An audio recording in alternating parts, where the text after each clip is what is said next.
Hi, step 5, here we go. So now that we're under contract, we're rock and roll. I want to explain just a couple of things.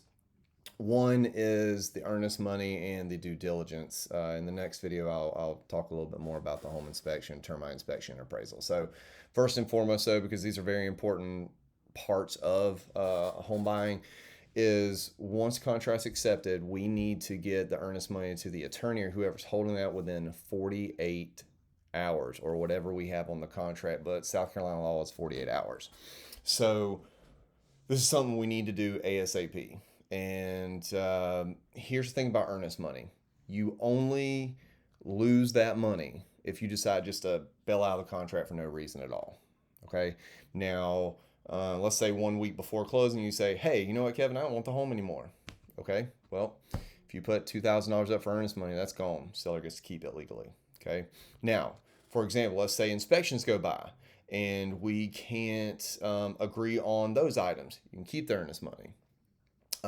If the appraisal comes back lower than expected and we can negotiate that out with the seller, you get your money back. So you have cases where you can lose your money and where you can keep it.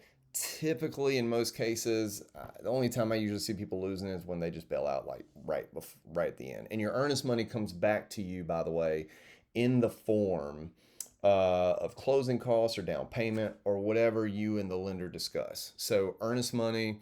So that's the story on earnest money. The other money that you're going to have to be thinking about is due diligence. And due diligence is the money that's set to the side for the home inspection. And this is money set aside in case you decide that you are going to set aside until you have the home inspection and see what the seller's going to do. Now, here's the deal with this: you can lose this money no matter what. If you decide you don't like the home inspection, or you don't like, or the seller refuses to complete items that they're required to do, they can walk away and you'll lose whatever due diligence money that you had up. So that could be 500,000. That, or sorry, 500,000, $5,000, or that could be $2,000. It kind of depends on what you're wanting to put up, and depending on the market, that's going to be contingent on how much we actually put up. And I'll definitely try to steer you in the right direction and provide you some direction on that. But due diligence. So two things: due diligence money you can lose no matter what. Earnest money you pretty much only lose if you just bail out for no reason at all. Otherwise, it comes back to you.